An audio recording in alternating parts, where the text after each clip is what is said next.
The Megami Tensei series is a role-playing franchise from Japanese studio Atlus. It's best known for its strange mix of the real world with the occult. In a Megami Tensei game, you can be a 1930s detective who summons demons, or a resurrected teen in a post-apocalyptic Tokyo. There has been a huge amount of games over the franchise's 30 years, from traditional JRPGs, online MMOs, and even children's card games. But by far the biggest and most popular spin-off of Megami Tensei is Persona.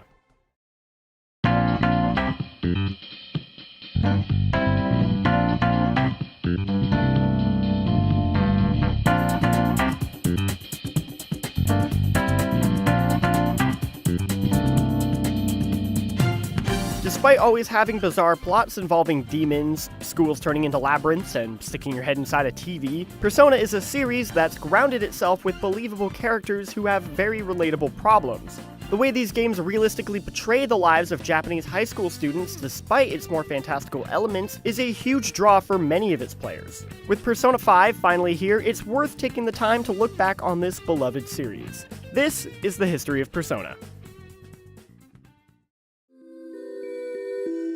Persona's roots actually come from another series spin-off, Shin Megami Tensei If, which was released in Japan only in 1994 for the Super Famicom.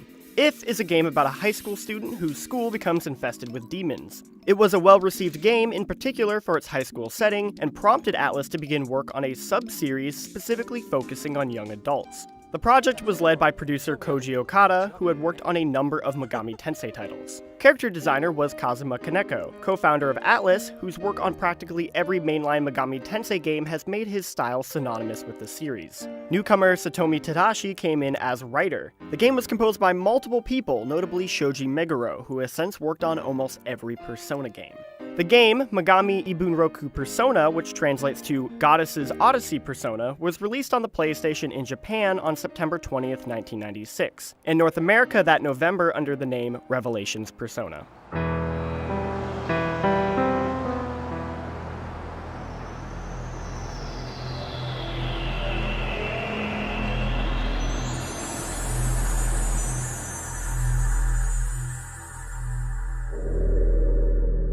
The story starts with a protagonist and his schoolmates all playing a superstitious fortune-telling game called Persona.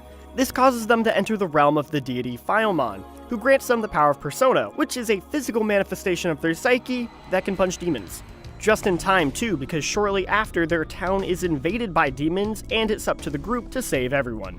A lot of the fun comes in the setting. Dungeons take place in real-world locations like hospitals and police stations. The original Persona is also the introduction of the Velvet Room, a special room that is located between consciousness and subconsciousness. The room serves as a place for persona management and other needs. It's hosted by Igor, and he and his Velvet Room serve as a connecting thread to the whole series, showing up in every game. Story locations take place in an isometric view, but the game's dungeons are in first person, giving them a maze-like quality. Combat is where the personas come into play. Each persona has different magical skills for attack and healing, and characters can level up, swap out, and gain new personas. Another aspect of combat is communicating with the demons, a Megami Tensei staple. If you give the correct emotional response, you can convince them to flee or give you items. Revelations Persona is also the only game in the series to have a specific move for guns. I'll be honest with you, I think this game's plot and characters are just okay. All of the character traits revolve around internal conflicts and hiding their true selves, which absolutely is a reoccurring theme for this series. There's also some neat stuff with the character Maki and her relationship to why everything's happening, which is a fun twist. But I just don't have the love for these characters the way I do with the later games.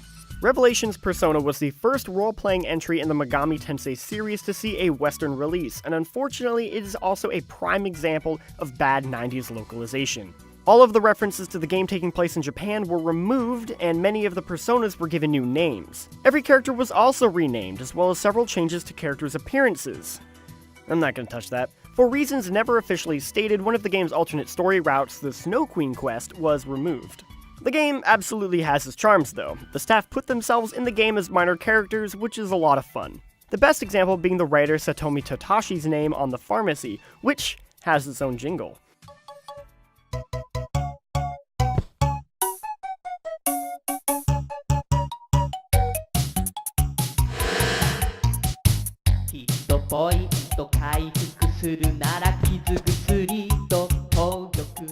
When translated, the lyrics are telling you which items cure what ailments. In general, the music in this game is pretty great.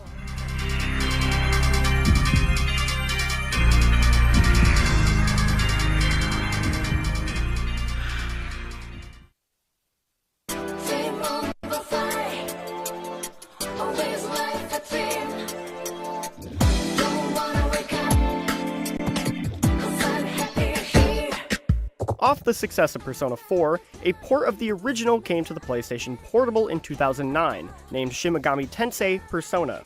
Directed by the game's original composer, Shoji Meguro, the port featured updated music, brand new fully animated cutscenes, and improvements to the UI. This time around, the North American localization was given proper treatment, retaining the original Japanese setting and characters, and returning the Snow Queen quest. A follow-up began right away after the success of Persona. With the main staff of the original game returning, the goal was made to make changes and improvements to the original. Halfway through writing the script, Satomi Tadashi felt that an alternate viewpoint of the story was needed. It was decided that 2 games would be made to form the story's complete picture. The first came out in Japan on June 24th, 1999.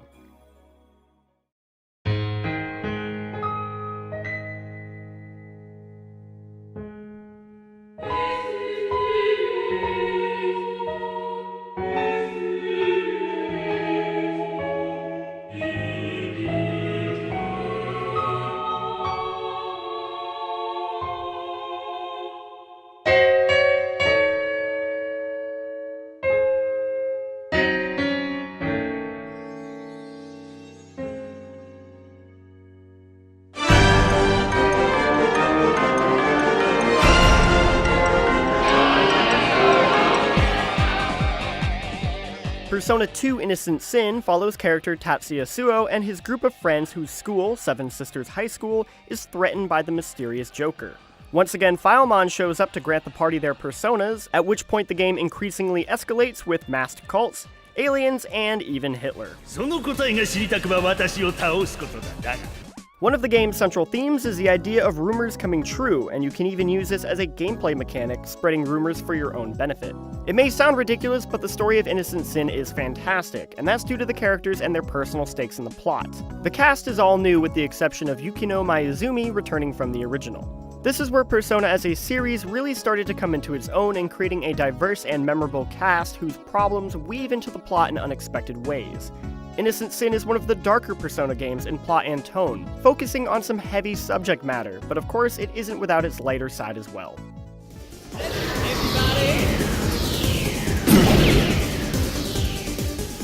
Innocent Sin's combat is similar with some improvements from its predecessor, such as the removal of the grid system and inclusion of fusion spells. A huge visual change is that the dungeons are now in an overhead perspective instead of first person. They still take place in real-world locations like the Seven Sisters High School and a music store, but they also still feel like mazes, which can be frustrating.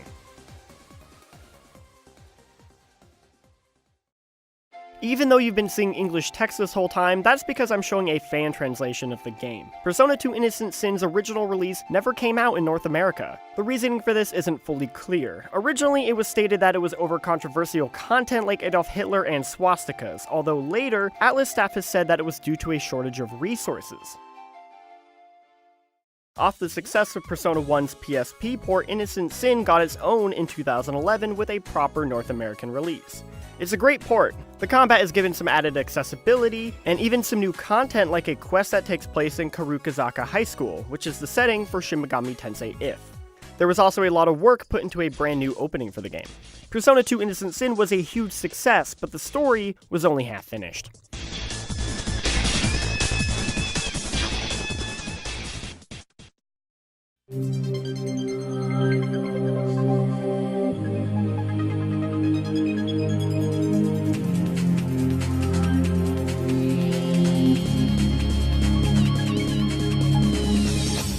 Persona 2 Eternal Punishment released in Japan on June 29th, 2000, and yes, in North America 7 months later on December 22nd. The game takes place after the events of Innocent Sin and switches protagonist over to Maya Amano, a major party character from the previous game. Now being the player character, Maya no longer talks, and even stranger, Tatsuya returns as a fully talkative party member. All of the characters from the previous game return in minor roles, with your party being mostly a brand new cast. All of them being adults, which is the only time this has happened in the series. The plot of the game starts by mirroring the events of Innocent Sin, with twists on characters and situations, before spiraling out in its own direction. It's a great plot that really ties the whole series up to this point together. Even almost every character from Persona 1 makes an appearance. While the game is enough of its own story to work on its own, I imagine it was confusing at times for North American players without knowledge of the events of Innocent Sin. Combat has seen improvement over Innocent Sin, with a much improved difficulty curve which forces the player to better understand the game's mechanics. The game also has a diverging choice in party member between Nanjo and Ellie, characters from Revelation's Persona, each getting their own dungeon. The North American localization is a vast improvement over Revelation's Persona. Atlus wished to stay faithful to the original Japanese, so the game kept the Japan setting, the references, and characters retained their original names. The only hiccup was that they needed to keep aspects of the original localization in, to keep account for people who played the original. That means all the Persona 1 characters had to keep their localized first names.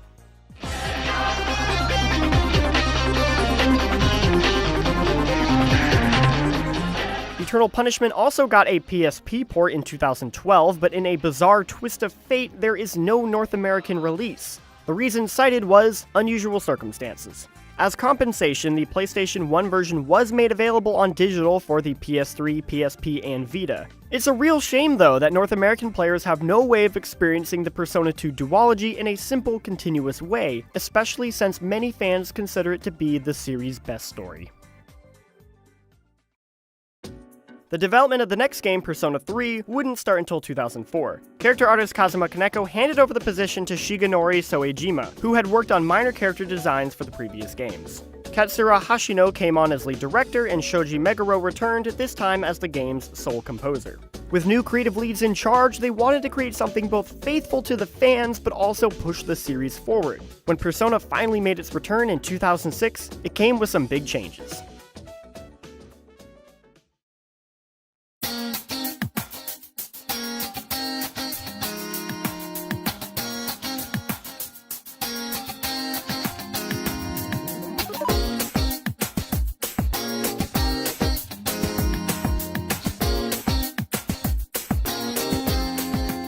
Persona 3 was released on the PlayStation 2 in Japan on July 13th, 2006, and in North America over a year later on August 14th, 2007, under the name Shin Megami Tensei Persona 3.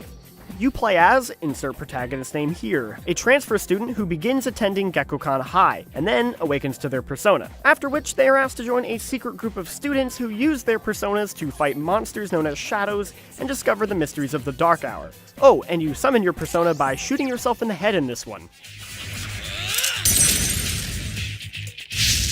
The game assumes a lot of its players are first-timers to the Persona series and actually gets away from certain series staples. You no longer fight demons, but shadows, and you can't talk with those shadows anymore like you could in the previous games.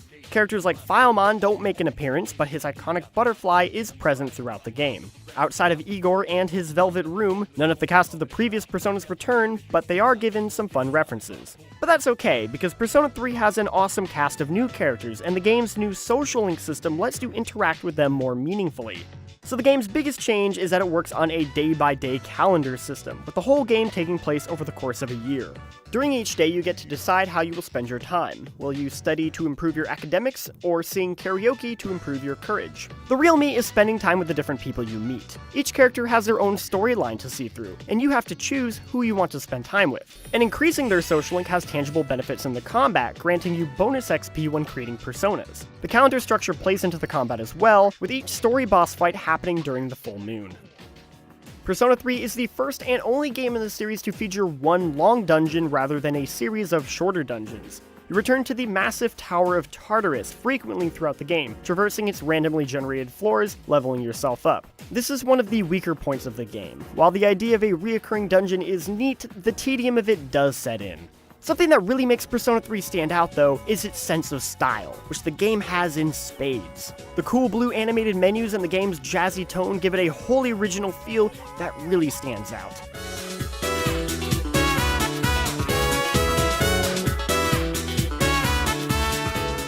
Persona 3 has its own add-on called Persona 3 Fest, which is derived from the word festival.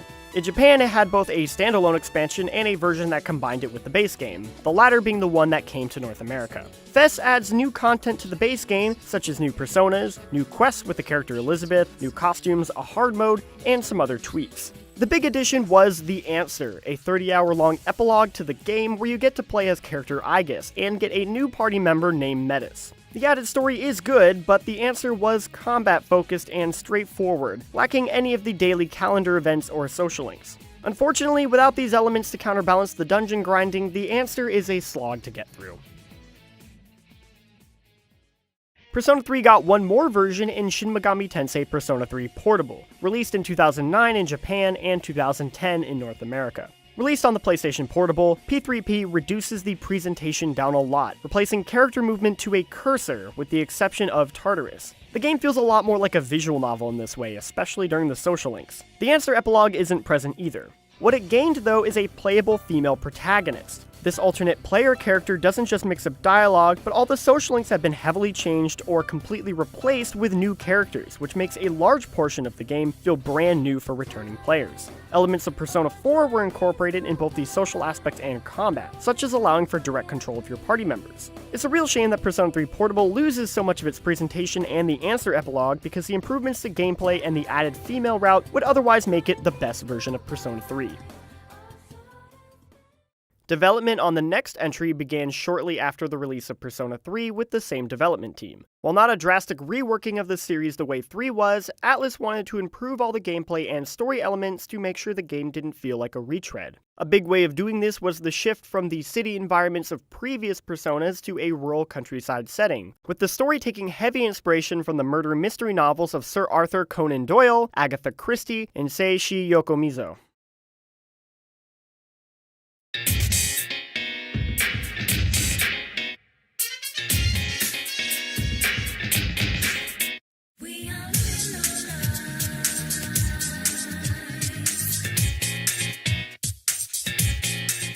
Shin Megami Tensei Persona 4 was released in Japan on July 10th, 2008, and later that year in North America on December 9th. You play as, insert protagonist name here, a transfer student who moves to the small town of Inaba to live with his uncle Dojima and cousin Nanako. The protagonist and their new friends learn that they can travel inside TVs, which contains a mysterious world filled with shadows. This TV world ends up being related to a series of murders and The Midnight Channel, a TV program that only shows up at midnight on rainy nights, and shows the murderers' victims before they die. Only through the power of their newly awakened personas can the investigation team save the victims and solve the case.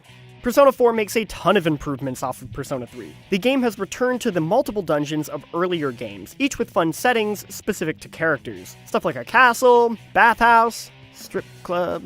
Party members can now be controlled directly in combat after the large criticism of the AI party members in Persona 3. Everyone in your party now has a social link, and reaching a certain rank gives each character combat benefits. Social links feature improvements as well, like being able to max a female social link without having to romance them, which was an issue in 3. Certain social links are tied into jobs, a new way to spend your time that also earns you extra cash and personality boosts. This game has a wonderful warmth to it, with a cast of characters that's just so easy to love. While the game doesn't shy away from the dark and heavy themes the series is known for, Persona 4 has a much lighter tone than previous games, a huge contributor being the game's use of color and music. The music goes for an upbeat J-pop flavor, and it's just fantastic.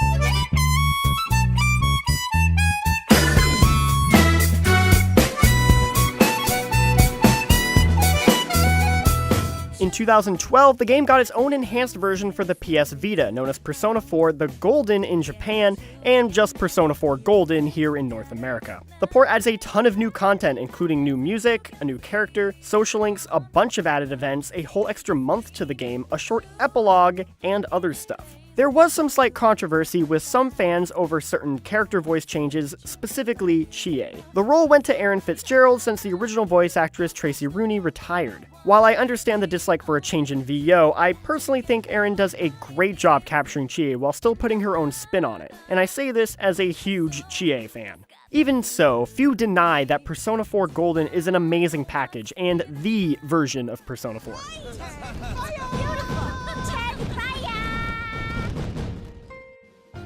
Persona 4 is when the series' popularity began to explode. The game has had a ton of merchandising, both a manga and an anime adaptation, and even a live stage production.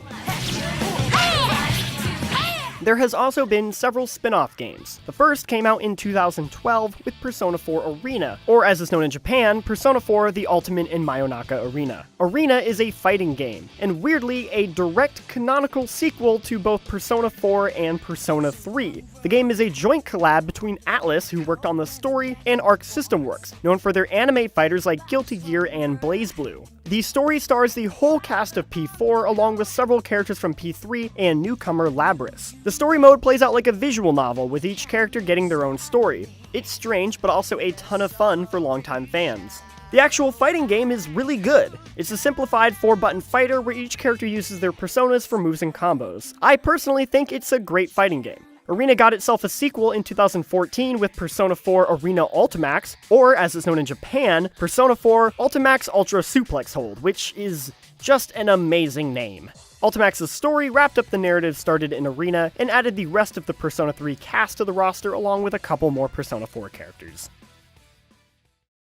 The next spin-off would be on the Nintendo 3DS, with Persona Q Shadow of the Labyrinth. The game takes the cast of both Persona 3 and 4 and puts them together in an alternate pocket dimension for a brand new adventure. The game fuses Persona elements with Etrian Odyssey, a dungeon crawler series also made by Atlus. The game is the most fan service thing you can think of, but it actually works really well. The game writes fun situations and dialogue for the characters, and stuff changes depending on which protagonist you pick, giving good reason for a second playthrough. Persona Q is the definition of a niche product, meant for people who are fans of both Persona 3 and 4's cast, along with the gameplay style of Etrian Odyssey. If you fit into that small pocket of people, you'll love this game.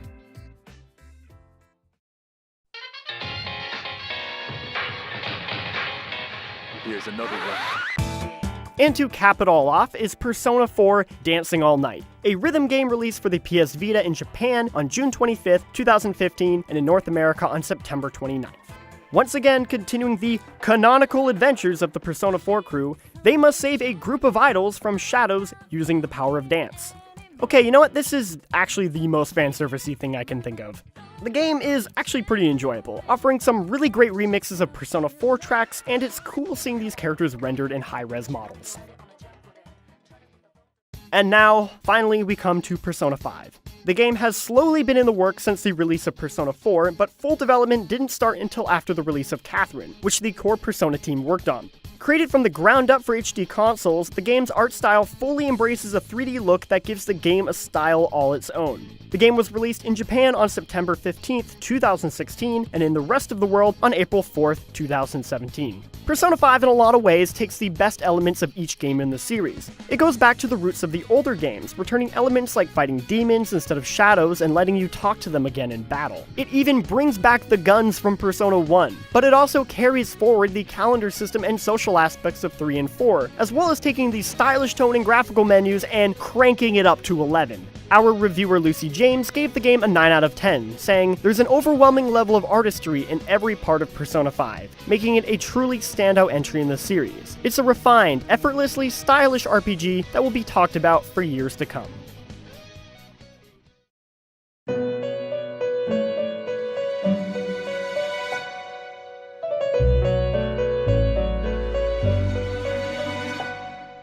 Every Persona game offers something special. Even though each game has evolved and improved the gameplay, the characters and stories are each their own unique take that's worth going back to experience. Persona has been giving us great games for 20 years, and they will continue to do so for many years to come. Thanks for watching.